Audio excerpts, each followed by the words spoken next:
Welcome into Second Down right here on ESPN Radio. Christian Gokel alongside Cam Ursery and Cody Queen. Glad to have you hanging out with us on this Tuesday afternoon. Got a lot to dive into today. Arkansas has extended Sam Pittman through 2025 following a 3-7 season. We'll dive into that. Also, the NFL quarterback power rankings, according to Bruce Gradkowski, former NFL quarterback, now with PFF.com. We actually have two power rankings we're talking about today, guys, because we have NFL power rankings from ESPN. Their post-draft, post-minicamp power rankings are out as well. So we got all of that to dive into. Talk a little college football history coming up on the show as well. But a bad day yesterday for the Atlanta Braves, and it really started yesterday afternoon with the news that Huascar Ynoa, who has been the surprise of the season for the Atlanta Braves, and honestly the best pitcher for the Braves early through the season, he's out for at least a couple of months. Is it a hamstring? Is it an Achilles? Is it some shoulder soreness? Nope.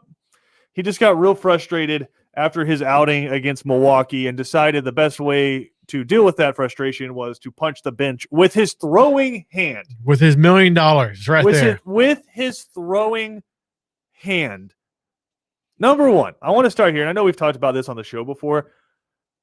Have you ever been so angry that you wanted to punch an inanimate object? No, I'm not that type of dude. Yeah, I don't do all that. Yeah. Like I have seen people, like we were talking about the restaurant that has like the hole framed in the bathroom where a dude like punched the hole in the wall. Like I've never been so upset about something that I was like, I gotta hit this piece of wood. Number one, the wood doesn't hit back. But number two, and Cam, I know you're the one who has been in school the most recently, just like basic physics, right?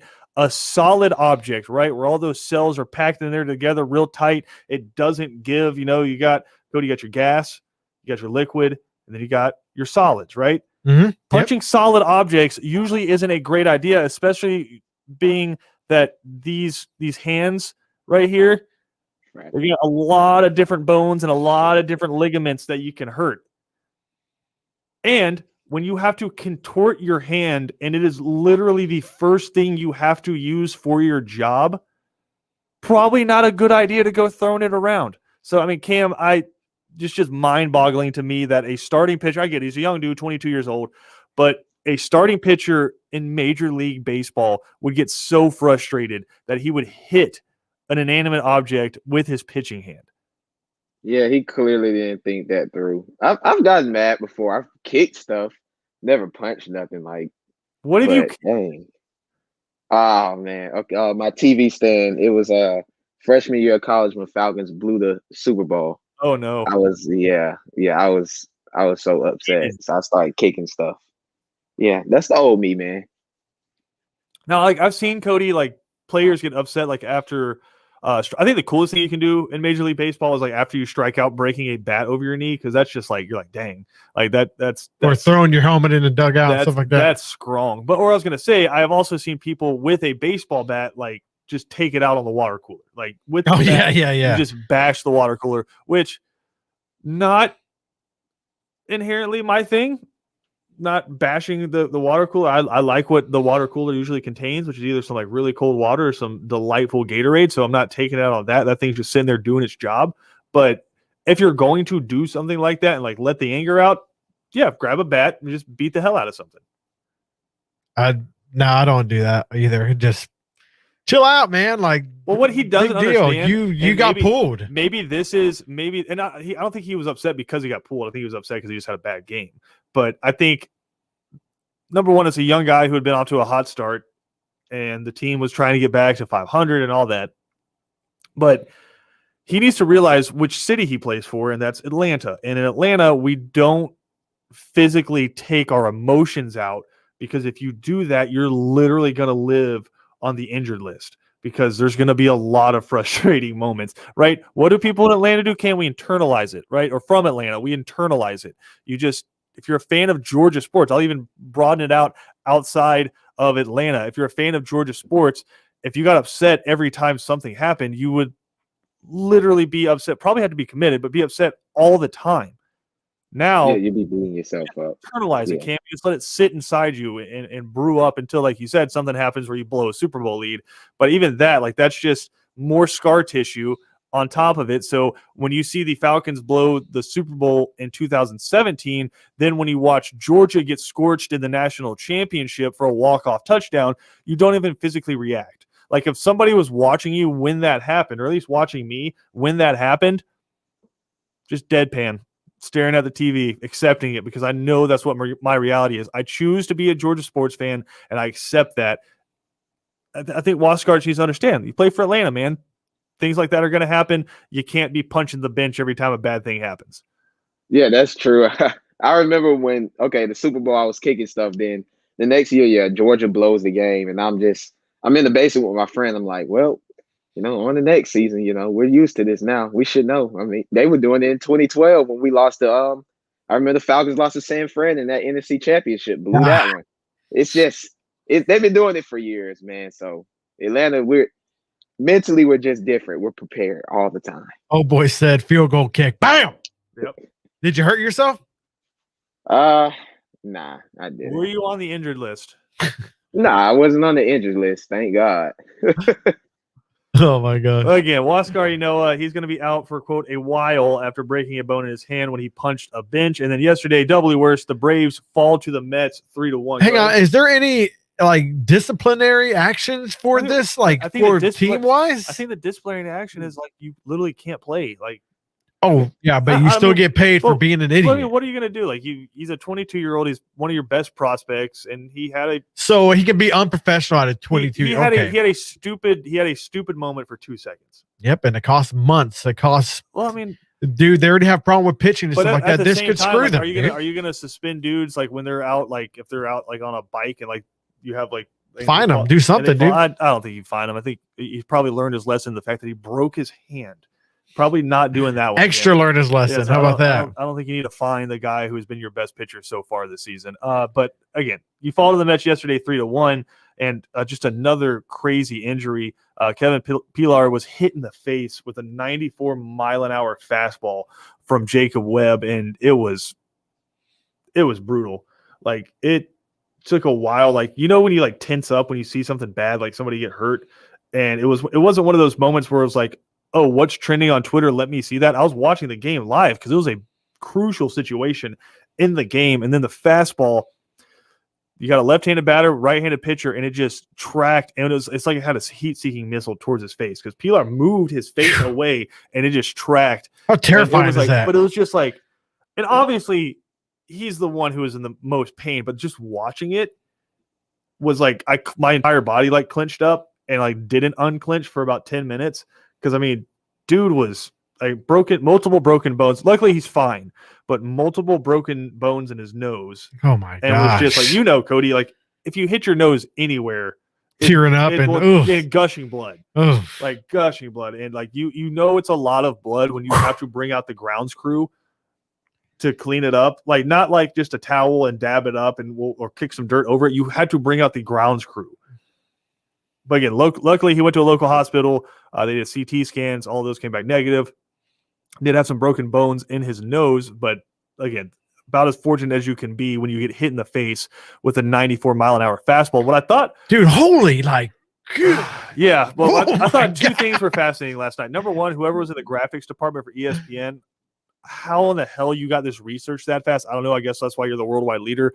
But they had a graphic up within 30 seconds of Kevin Seitzer, the Braves hitting coach, and it's was hit twice in the face during his career. I was like, well, that's where does Elias Sports Bureau keep track of not only guys who got hit, but guys who got hit in the face? So they had that up amazingly quick. But I did think it was kind of fascinating because obviously everyone started talking about Giancarlo Stanton when he got hit in the face when he was with the Marlins. And now he wears he did wear the face covering on his helmet for a while. Yep. It took a while for him to come back from that. And he said he just used to swing and wasn't actually looking at the ball because just in your back of your head, that's horrifying. And so if you get hit in the face once, your body naturally, anytime a ball gets hurled at you, is going to tense up. And so he wore that face mask for a while. So they started talking about him, but then they actually started talking about the psychology and the psychological impact on the pitcher himself, who threw that, because Jacob Webb was like, you could see immediately crushed when he threw that, just watching it. And he said, I mean, obviously he said my bad, but you could just see him get crushed from it. Brian Snaker came and pulled him, but they were talking. They said a lot of times it's amazingly difficult for these pitchers to come back from that. Yeah. Because standing in there after getting hit in the face and having to face a pitcher is tough. But like, if you're a pitcher and you're like, do I have control of my stuff? Like, all of a sudden, do you get the yips as a pitcher? You got to feel bad sometimes too when because a lot of people get mad when a Chargers mound whenever they get hit, stuff like that. But a lot of these guys, a lot of times it's just not, you don't do it on purpose. And like, if you hit some dude in the face, how bad do you feel? Him and like, dude, I just broke this dude's nose. Crushed. Like, dude, like, I'm so sorry, because they have a love of the game and they want to be safe. I don't know if it caused a concussion or anything like that, dude, but you got to feel horrible. You got to feel horrible. And then after that, then you got to keep on pitching and just like try to, with pitching, I know Kevin said it before, it's a short-term memory type of position. Know what I mean? But it's short-term memory when someone cranks a 500-foot home run off. Oh, yeah. I don't know how short-term your memory can be when that's what I'm saying. It devastate someone's face. You're gonna try to be like that, but can you? You know what I mean? Because dude, you're like, dude, I just took this dude. Who knows how long he's gonna be out the game? I was gonna say, I don't know if that means Jacob Webb like isn't going to be able to pitch again, but when he does come out and throw, is this everything away? Right? Is he scared to go inside? Like, is he scared that he's going to lose control of another fastball? Which brings us to another fact: 0.91 batters hit per game in Major League Baseball this year. Really? Which is more than any other season in baseball history since 1900. Why? Like, I wonder what's behind that. Here's the other side of it. The average fastball in baseball right now is 93 miles an hour. That's pretty fast. Which is the fastest it has been in a long or ever. It's the fastest it's been ever. And so you have can't control as much. Right? You have people coming out throwing 93 miles an hour. You also have a lot more bullpen arms in these games because the pitchers, with them just cranking that heat and not controlling it as much, obviously, and people just think it's you want guys out at the fifth inning. There's a reason behind pulling a guy after the fifth inning. It's because the pitch counts up, right? How many times have we seen just a Braves pitcher, for example? Yeah, they've only given up 2 runs through 5, but they're already at 98 pitches. It's because they're throwing a lot of balls because they don't have great control. Their stuff's nasty, but they don't have great control. So this year, you've seen almost 1 batter hit per game, and you're seeing 93-mile-an-hour fastballs on average. That is the average. That used to be like 93 to 95 used to be when they started like putting a little flame up during the game. Now it's just that's average. That's crazy. That's what the average Joe's coming out throwing. But then you also, because you're only having your starting pitcher in there for 4 or 5 innings at a time, obviously a lot more bullpen arms, so a lot more volatility coming out. And those guys are just like, hey, I have to get pumped up for 3 batters, throw like 12 pitches. I'm going to throw my arm out, trying to get up to 97, 98, and just trying to put nasty spin on the ball. And you see what happens. Jacob Webb last night I don't even think he was trying to go high with that fastball. If you look where Contreras, I don't think it was Contreras last night. If you look where the catcher was setting up, I think it was Mathis, where he was setting up, I think it was low and away, and it's just the fastball got away from him and then just kind of the English on it backtracked it up towards the face. So, I mean, I don't know what the solution is. I'd be curious to talk to Kevin about it, but as a sport, you have to be fluid. And so if you deaden the ball a little bit this year because you wanted to make it a little bit harder to hit home runs, right? But at the same time, the way pitching has gone, I need 1 or 2 pitches and I need to be able to throw them hard. Yeah. Right? So what is the solution from Major League Baseball now when you have at least 1 player getting hit every night? Like, I don't know what the solution is because I don't think many of them are intentional. I don't think it's the old rules of baseball as to why guys are getting hit. I don't think it's because they're pimping home runs or anything like that. I think they're getting hit because the pitchers don't have as much control because they're trying to throw their arm out every single time. And Cam, you've seen baseball make transitions recently where a lot of people were against it with the netting down the foul lines, like the hot areas where fans could get hit. Now you have it almost all the way down the foul line because they decided it wasn't acceptable, right? It wasn't acceptable to have 4 or 5 people getting sent to the hospital every year in fans because it used to be, right? It used to be for the other millions of fans who come through the stadium and they don't want to have a net in their face, or they want to be able to catch that foul ball, we're going to accept that 5 people are going to get smacked in the face with 100-mile-an-hour ball off of somebody's bat. Yep. Like, we're going to accept 5 people are going to get hit in the face, right? Eventually, baseball decided that's not acceptable. Yes. So the ballpark started putting the nettings down the sideline. I don't know what the solution would be here. Is it that you require, like in college, the extension on the face mask, on the batting helmet that you see, like I said, pretty much in youth league all the way to college, where it's you have to wear that face protector. I don't know if that's the solution. I mean, I see a lot of youth leagues where they have to wear, at least the younger kids have to wear like the face mask. I don't think that'll ever happen in baseball, but I don't know, Cam. The cage. I know my daughter played softball and they had to have the cage on their helmet. Yeah. Well, and they do that a lot, and they do that all the way to the highest levels of softball because those pitchers are so close and they're whipping that ball. And a lot of those are rising stuff. So I don't know, Cam. I don't know what the solution is, but obviously there's a problem. They should make it optional. If you want to have the little cage on your face to protect yourself, go ahead. But I mean, that's the game's evolving. 93 miles per hour. That's, for one, that's fast. 2, I like the netting on the sidelines and stuff like that because you don't want nobody getting hurt. But I mean, it's not really too many solutions. It's really up to the players. Do you want to protect your face, or do you just want to go how you are right now?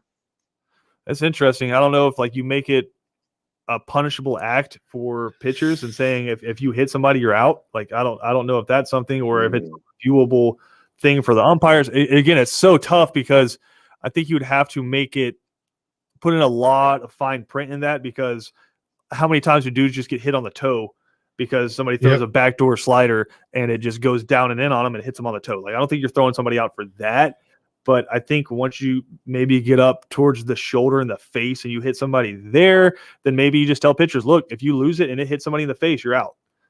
And maybe that keeps them, that just gives you in the back of your mind, you got to control it a little bit more. True. It's so hard. But I mean, look at football. Look at football. In college football, if you lower your head and earhole somebody, it's an unsafe play. I get it's fast, and sometimes you're just reacting. But if you earhole somebody, you're out. Yeah, that's true.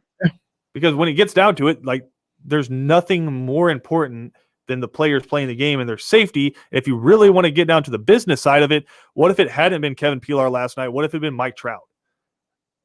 And Mike Trout got nailed in the face, and he was going to miss a significant amount of time. I think when you're star players in the league, I know it sounds horrible, but I feel like that's when they'll take it more serious. It's true. It's 100% true, dude.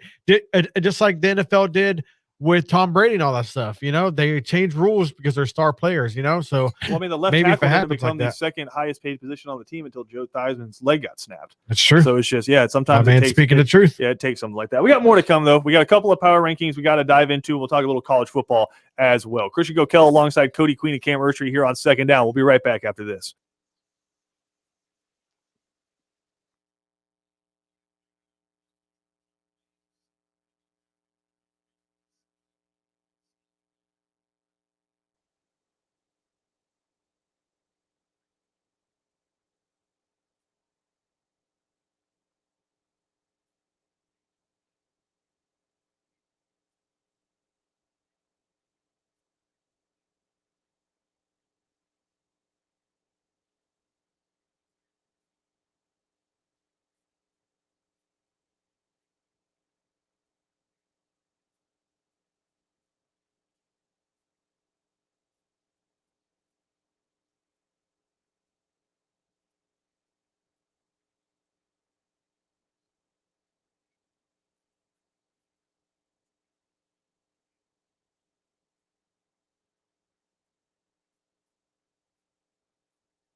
Second down on ESPN Radio is presented to you by the Uniform Source. 2 different locations in Savannah for you to take care of all your uniform needs. All right, we give you guys a choice. We have 2 different power rankings I want to talk about here.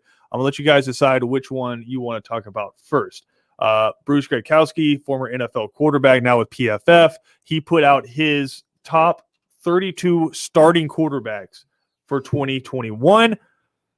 Or we can talk about ESPN's post-minicamp, post-draft power rankings. Ooh. Which one do you guys want to dive into first? You want to do power rankings there, Cam? They're both power rankings. Power rankings. Oh. Yeah, we can do the second one. You want to do quarterbacks or ESPN? ESPN. ESPN. All right, we'll do ESPN. They put out their just regular old team power rankings. Yeah. We'll get to Bruce Gradkowski and his quarterback power rankings. All right, we're going to switch this one up a little bit. I'm just going to give you a team, and I want both of y'all to tell me where they're ranked. And put down my phone. Do you guys want to do? You guys want to do Price is Right rules here? Yes. Like you And guys over. you go over, you bust. You know, no, I'm Yeah. just kidding. No, we're not going to do that. We'll put them in there, and I want to start. I'm gonna wiggle my phone up and down so you don't know where I'm at in the article. Oh, am I up? Am I down? Where are the Cleveland Browns ranked? Oh, Cleveland Browns are ranked number 9. Cam? 6. Close, but I guess if we're doing Price is Right rules, Cody would get it because they come in at number 7 Ooh. in the inaugural power rankings for ESPN following the draft. I He think was that's closer, yeah. interesting, right? Because it's the Cleveland Browns. But then you start looking at the roster and what they were able to do last year, came up real close. It was the Tyreek Hill catch in the playoffs against the Kansas City Chiefs, Yeah. where they had who's the backup? Chad Henne. Chad Henne. Thank you. Yeah. They had Chad Henne on 4th and 1 throw a little out route on a boot to Tyreek Hill, right? And he had that big 15-yard run before that to get them within that yard. But if not, then all of a sudden the Cleveland Browns are pushing the Kansas City Chiefs, and maybe it goes a little bit different. Maybe we don't have number 7 for Tom Brady. Who knows? I know you're saying it's the Browns, but they've been good all up to the 2000s. But I think they've been building for this. I'm not going to say they've been good for all the 2000s. I know I said they were bad for the all 2000s, but then in the 90s, 80s, and all this stuff, they're good teams, really good teams. We're not talking about 40 years ago, right? I'm just saying. I mean, we're talking about the right now. And the NFL fluctuates a lot in the last few years. The Browns have been pretty okay. Obviously, you're really bad because you had the number 1 overall pick and you were able to get Baker Mayfield with that. But you look at, and did you have 2 straight number 1 picks? No. But you had 2 number 2. Because they got Myles Garrett number 2, right? Was he number 2 or number 1? Either way, but you had 2 very high draft picks. I'm misremembering there maybe a little bit. But you had 2 very high draft picks. You have Myles Garrett, you have Baker Mayfield, and they were 2 stalwarts. But then the rest of the roster is really solid for the Browns there as well. Another interesting one, and I'm curious what you guys think about this. The Dallas Cowboys. Dak Prescott's coming back. Really, season went off the rails when he got hurt last year, but he's coming back. He got paid. Where do you think Dallas is ranked in this power ranking? 12. 15. Cam, close. Dallas Cowboys are number 16. Okay. Right in the middle. And I think it's interesting because you're getting your quarterback back. You did lose a couple of guys off the offensive line, I think you lost a really good wide receiver and Michael Gallup. But you go out, I think you got a good draft, and it's the Cowboys in a really weak division. But they're all the way down at number 16. They brought in Dan Quinn, who then went and brought in a couple more Falcons, Keanu Neal and DeMonte Casey. They went and got Israel McQuamu, a guy we had on 3 and out, the corner from South Carolina. I thought they would have been a little higher there, but no, they got them. It's because of the defense, though.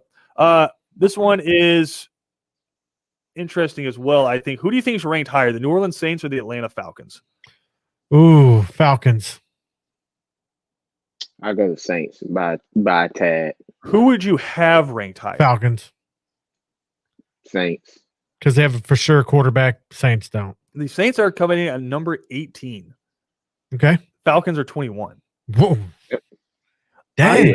I'm kind of with Cody on that one. Yeah. Like, if you want to talk about everything the Falcons lost, the Saints lost a ton because that money just finally came up.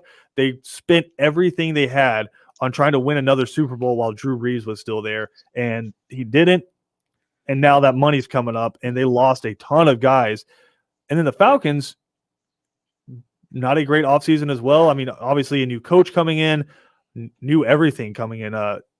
you have a new tight end with a number 4 overall pick. You have a new GM and Terry Fontenot. But if you look at the quarterback difference, like it's Taysom Hill and Matt Ryan, or Jameis Winston versus Matt Ryan. I think I'd have the Falcons ranked higher than New Orleans Saints. I would swap that, actually. Yeah, I was going to say, I'm not inherently disagreeing with where they're ranked. I'm just kind of disagreeing with where they have everybody ranked. All right, I want to get this from you guys as well. Who are the top 3 teams in the NFL? I'm going to go number 1, Kansas City. Number 2, Tampa Bay. Number 3 is going to be, let me think, Packers. All right, Cam? 1, Tampa. 2, Chiefs. Oh, man. 3, Seattle. All right, well, here's how NFL.com put it. Number 1's Kansas City. Yep. Number 2 is Tampa Bay. And if I had to imagine, because they were the last teams we saw play and Tampa Bay smoked them, it's the additions that Kansas City has made on the offensive line that probably switches that up a little bit, because again, you're playing without your 2 tackles against a very good front 7 for the Buccaneers, and Patrick Mahomes ran for over 400 yards just scrambling in that game. So that's where that one is. But no, number 3 is the Buffalo Bills.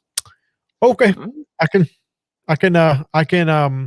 argue that all day, but I think a lot of people are really buying in on Josh Allen. They're a very physical football team. Stephon Diggs obviously is an elite wide receiver. They've added some guys as well. I think that's probably why you see them moving up so much, is they haven't necessarily lost very much from last year's roster, but almost at all. But they have made some very key additions. So that's interesting. But no, number 4 just ahead of the Green Bay Packers, and this shows you what a quarterback change can make. The Los Angeles Rams. I told you I like the Rams this year. Coming in at I love the Rams 4. I think a lot of people are really buying into that Sean McVay, Matt Stafford pair up. I mean, Cam, are you feeling it with the Rams out there in the NFC West? Heck no. I don't think they're gonna even win the NFC West. I think it would be no, really. I think it's gonna be Seattle, 49ers, then the Rams. Wow. I think Rams will finish number 3 in that division this year. Hey, now my boy Stafford, hating hard. No, I love Stafford. I do, but a top 5 defense. You're gonna have a great offense this year, man. Come on, great offensive line they have going out there. I'll take San Fran over them. McVay can't beat Shanahan. McVay can't beat Shanahan. He hasn't been successful with him. They had Jared Goff. Now they have Matt Stafford. Yeah, Stafford can actually spread the ball out. Nice. What's his name? The guy behind Garoppolo, and still beating them. What is his name? Mullins is a baller. Mullins. Yeah. Oh gosh. What college did Nick Mullins go to?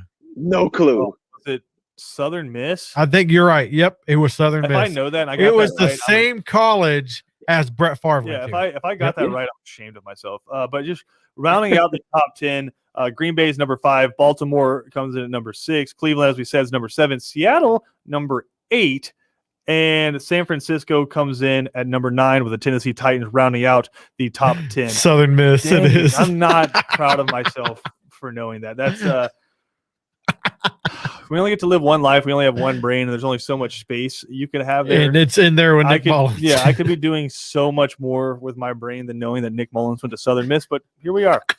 Christian Gokel alongside Cam Ursery and Cody Queen. If you miss any portion of the show, check it out on Spotify, SoundCloud, or Apple Podcasts. We do have a big show coming up today on 3 and Out. Going to be joined by, obviously, the one and only Rich Styles, because it's a Tuesday. Got the PGA Championship coming up this week at Kiowa Island, a beautiful ocean course over there. We'll talk to Rich about that. Also, the 30-year anniversary of John Daly winning the PGA Championship as a 9th alternate. So we'll talk to Rich about that, and then we'll be joined in the 4 o'clock hour by Chris Domino from 680 The Fan and the Braves Radio Network. Talk about what's been a weird past few days for the Atlanta Braves and whether or not he is ready to hit the panic button. If you've ever listened to Chris Domino, I think you already know the answer to that one. So we'll talk to Chris Domino coming up at 4 o'clock as well. We got more to come right here on ESPN Radio.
Welcome back into Second Down right here on ESPN Radio. All right, we did our power ranking, or we talked about ESPN's power rankings for the NFL post-draft.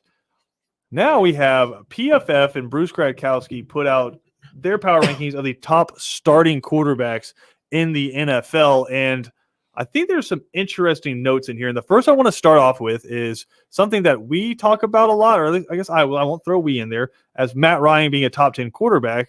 Bruce Gradkowski, Matt Ryan, number 9. And I'm completely fine with that ranking for Matt Ryan because I think he's a guy throughout the season that kind of fluctuates between like 7 and 12. Okay. He'll have games where you're just like, oof. But then for the most part, pretty dang elite. So Matt Ryan comes in at number 9, just behind Lamar Jackson and one spot above Baker Mayfield, which again, I think if you ask most people who would you rather have going into a game, or most honest people, because there's some people who just hate Matt Ryan for some reason. It's true. I don't know.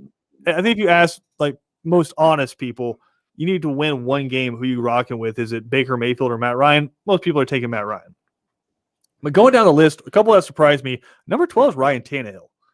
And as a Falcons fan, getting the guy that has built Ryan Tannehill into what he has been with the Tennessee Titans, obviously Arthur Smith, the OC in Tennessee for all those years with Ryan Tannehill, what could he do with Matt Ryan?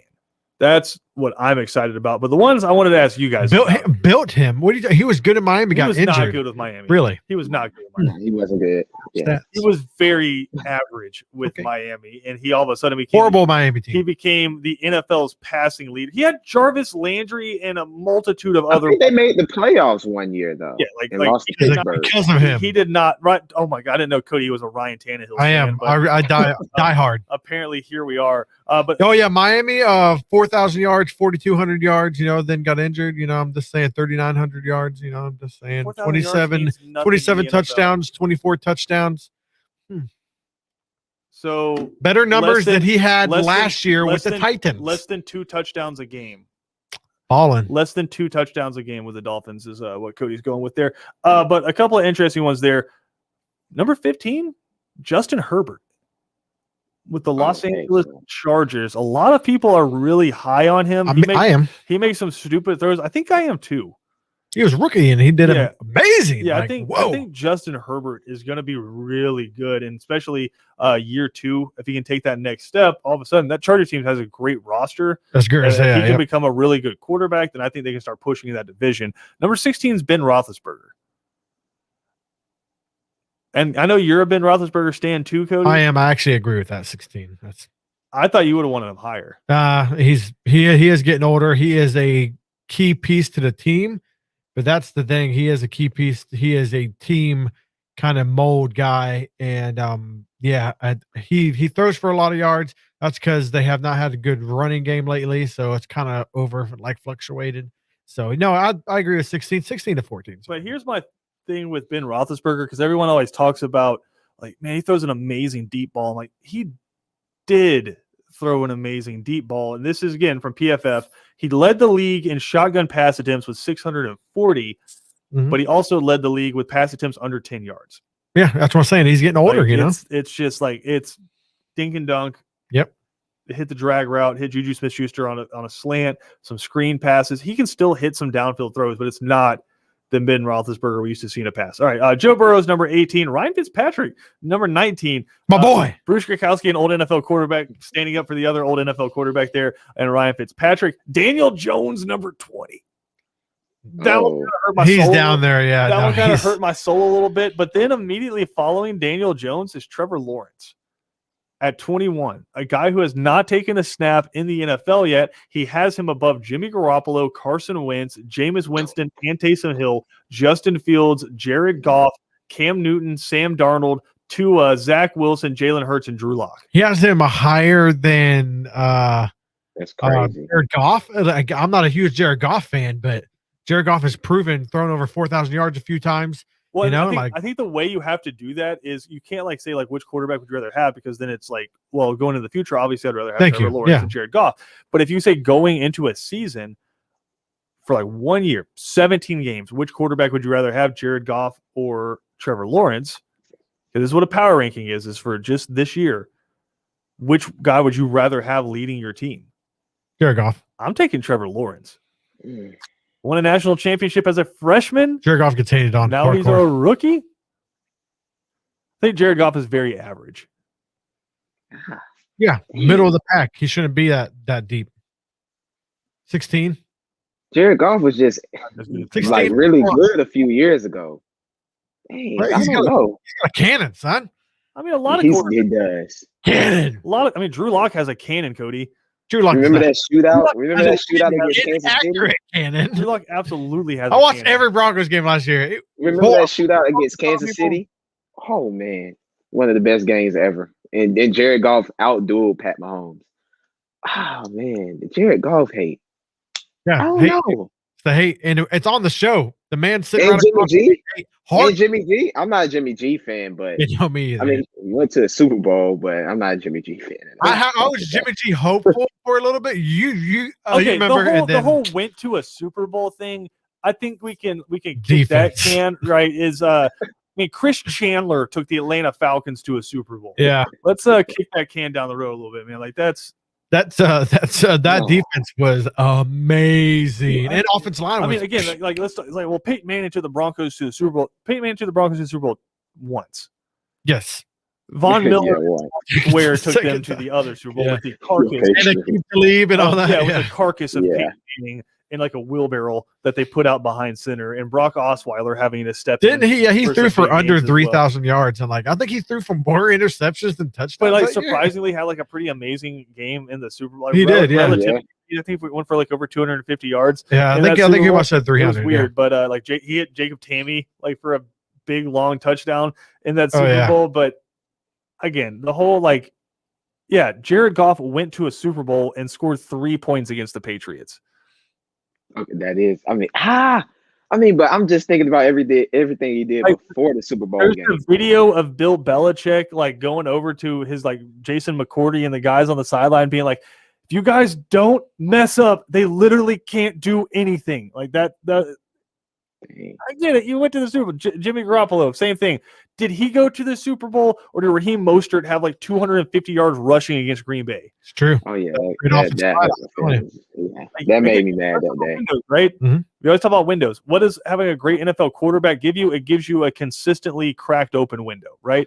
Like, but every now and then you're going to have a team where even if the quarterback isn't great, the rest of the team's great enough to get you to the Super Bowl. You're just not going to be able to hold on to that for 10 years. Whereas a quarterback, you can keep it for 10, 15 years, and they keep like Aaron Rodgers. The Green Bay Packers have had a very average roster. Yes. But somehow Aaron Rodgers, because he's that good of a quarterback, will carry them to an NFC championship game every now and then, but then they run into a complete team and they just can't get past it. Yeah.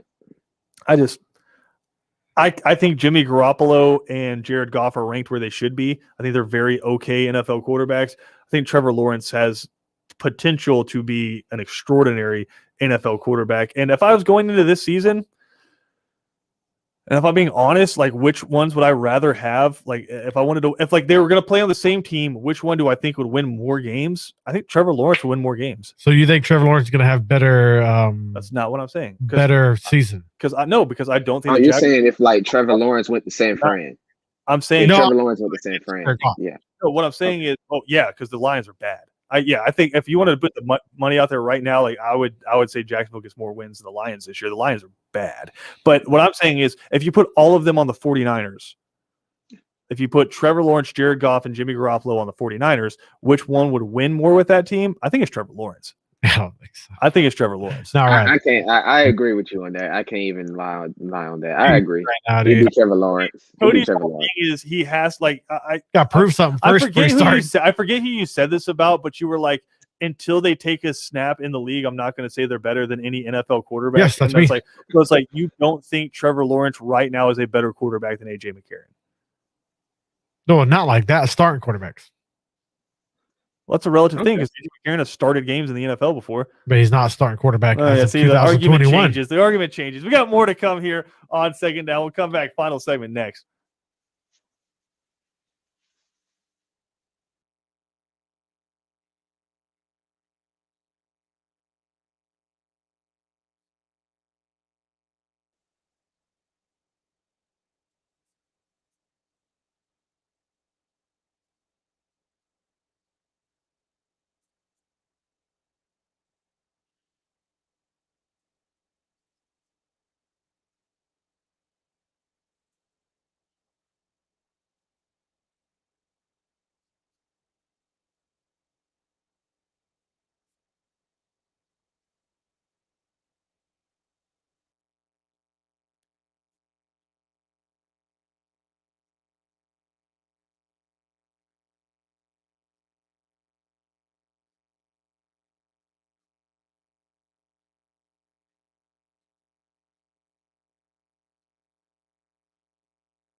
Second Down on ESPN Radio is presented to you by the Uniform Source. Christian Gokel, glad you are hanging out with us here on this Tuesday afternoon. We got Braves Mets coming up for you a little bit later tonight.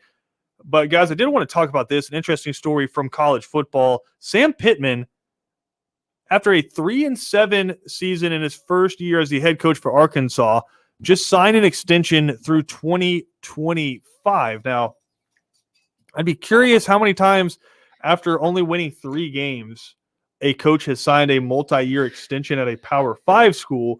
I can't imagine it's very many, but I think it's probably well-deserved for a couple of reasons.